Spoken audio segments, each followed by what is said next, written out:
Ads और cancer जैसी लाइलाज बीमारी का उपचार है। अल्सरेटिव कोलाइटिस के रोगियों को ठीक होते हुए देखा है। नमस्कार दोस्तों, मैं हूं शरद टाक और हमारे साथ हैं आज खास मेहमान आयुर्वेदाचार्य श्याम सिंह राजपुरी। तो श्याम जी, आपका स्वागत है। बहुत बहुत। कलयुग है। कलयुग में लोग अंधविश्वास को देखते हैं और कलयुग में चमत्कार का इंतजार करते हैं। चमत्कार दिखाएंगे तो उनके यहाँ भीड़ लगती है। तो जो ये चिकित्सा पद्धति है उसमें भी लोग तुरंत इंस्टेंट रिजल्ट चाहते हैं। कोई चमत्कार का इंतजार करते हैं कि हाँ यार, यहाँ यार ये दवाई ली तो यहाँ ठीक हो गया, वो दवाई ली तो ठीक हो गया। मैं ये जानना चाहता हूँ कि ऐसी दो चार बीमारियां जिसका आपने उपचार किया है, जैसे कि अल्सरेटिव कोलाइटिस, आज लोग इसको लेकर बहुत प्रताड़ित है। तो मैं ये आपको बता दूं कि हमारे आयुर्वेद के अंदर कोई चमत्कार नाम की चीज को स्थान नहीं दिया गया है। ये पूरा हमारा आयुर्वेद है, शास्त्रों और सिद्धांतों पर चलता है। और ये पूरा प्रकृति व्यक्ति के आहार विहार पथ्य और कुपथ्य को ध्यान में रख करके औषधि शरीर को आरोग्य प्रदान करती है। आपने जैसे बीमारी का जिक्र किया अल्सरेटिव कोलाइटिस, आज जो वर्तमान में जंक फूड का ज़्यादा उपयोग होने लगा है, जिसमें नमक और सिट्रिक एसिड बहुत तायत में मिलाया जाता है, जिससे उसका स्वाद बढ़ जाता है, परंतु उसके प्रभाव से आंतों के अंदर घाव बन जाते हैं और कभी कभी ये घाव विकराल रूप लेकर के खून मल के साथ बाहर आने लगता है, जिसको आधुनिक युग के अनुसार उसको अल्सरेटिव कोलाइटिस कहने लग जाते हैं। जबकि वो आंत के अंदर बना हुआ उस विजातीय तत्वों से घाव है जो आंतों को बहुत बड़ा पीड़ित करता है और कभी कभी उसका विकराल रूप ऐसा भी हो जाता है कि हमको आंतों का ऑपरेशन भी कराना पड़ता है। ऐसी स्थिति में गाय का दूध और पंचगव्य घृत और मुलेठी इसके लिए वरदान साबित होती है और इसका मैंने मेरे जीवन में अत्यधिक उपयोग भी किया है और उसका परिणाम रोगियों पर बहुत अच्छा आया है। इसलिए मेरा दृढ़ विश्वास बढ़ा है कि गाय का दूध, जो आधुनिक चिकित्सा पद्धति तो हालांकि मना करती है, परंतु मैंने दूध के कलफ और पंचगव्य घृत और मुलेठी के सारे अल्सरेटिव कोलाइटिस के रोगियों को ठीक होते हुए देखा है। तो गुरुजी, एक सवाल है, जिज्ञासा है, एड्स और कैंसर जैसी लाइलाज बीमारी का उपचार है। एड्स वैसे मैं बताऊं आपको, ऐसा कोई रोग नहीं है जैसा ये बताया गया है। हमारे जैसे आप देखोगे कि शब्द को देखोगे, ads acquired immuno deficiency syndrome इसका नाम है। एक्वायर्ड जो हमने उपार्जित किया है, इम्यून सिस्टम जो रोग प्रतिरोधक क्षमता उसकी डेफिशिएंसी हुई है, आज वो हर व्यक्ति के अंदर हुई है। ये एक वायरल डिजीज है, इसके प्रभाव से हमारी रोग प्रतिरोधक क्षमता कम होती जाती है। इसमें व्यक्ति जो देखा गया है वर्तमान में, वो धातु क्षय की वजह से धीरे धीरे मौत की गिरफ्त में चला जाता है।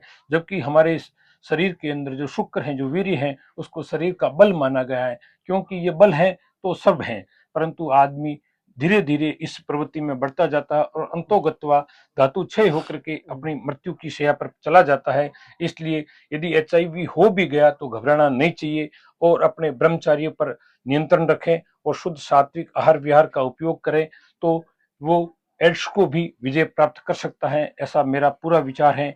और पहले भी देखा गया है, ये वायरल जनित रोग है, वायरस जनित रोग है, जो सृष्टि की रचना के साथ ऐसा नहीं है कभी हुआ है, पहले भी था। परंतु पहले अपने आदमी सामर्थ्य की वजह से उसको नियंत्रण कर लेता था, उसका प्रभाव शरीर पर नहीं आने देता था। उसका मुख्य कारण भी ब्रह्मचार्य था। हम जहाँ खड़े हैं ये अरण्य की पहाड़ियां हैं।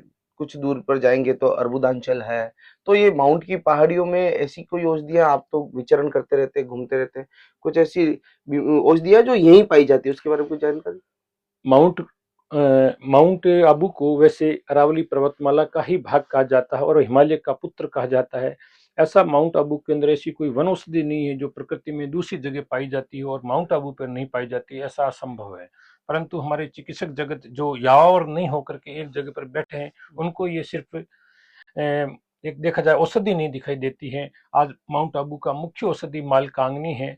मालकांगनी जिसको ज्योतिषमती के नाम से भी जानते हैं, इसका तेल का उपयोग दर्द निवारक में बहुत अच्छा काम करता है और उसके तेल को आदमी पौष शक्ति बढ़ाने के लिए दूध के साथ भी उपयोग करता है, उससे व्यक्ति का पौष शक्ति भी बढ़ती है। आज माउंट आबू की पहाड़ियों के अंदर साल मूसली मिलती है, जो माने एक तरह से कमजोर व्यक्ति को भी चट्टान से भिड़ाने जितना सामर्थ्य प्रदान करती है। ऐसी साल मूसली यदि गाय के दूध के साथ उसका उपयोग किया जाए तो बहुत ही उच्च कोटि का फायदा मिलता है। यहाँ पहाड़ियों के अंदर शतावरी पाई जाती है।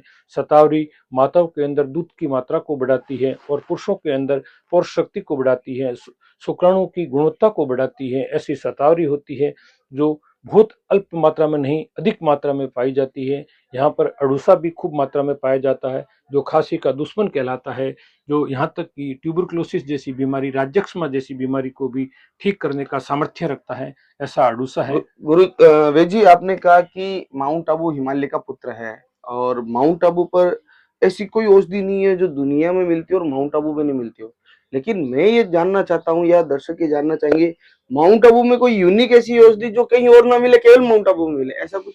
वैसे मालकांगनी का, जहां तक मैंने देखा है, मालकांगनी एक माउंट आबू का एकाधिकार माना जाता है, जो सबसे ज्यादा माउंट आबू पर पाई जाती है। यदि दूसरी जगह पर पाई भी जाती है तो काफी सांकेतिक मात्रा में पाई जाती है। और माउंट आबू पर जो मालकांगनी होती है उसकी गुणवत्ता भी उच्च कोटि की होती है। दूसरी साल मुसली भी माउंट आबू के मुकाबले दूसरी गुणवत्ता युक्त नहीं पाई जाती है, इतनी साल मुसली जो माउंट आबू की पहाड़ियों में पाई जाती है। ये दो चीजें हैं जो मैं माउंट आबू का वरदान मानता हूँ या आशीर्वाद मानता हूँ। तो आज आपने हमारे पॉडकास्ट में जाना कि माउंट आबू जहाँ हम खड़े हैं, तो माउंट आबू में ऐसी वन औषधियां हैं जो भारत के कई अन्य हिस्सों में भी नहीं मिलती और माउंट आबू का वहाँ एकाधिकार है। और माउंट आबू में देखा जाए तो ऐसी कोई औषधि नहीं जो दूसरे हिस्सों में मिले देश के और यहाँ ना मिले। तो वेद जी, आपका बहुत बहुत धन्यवाद।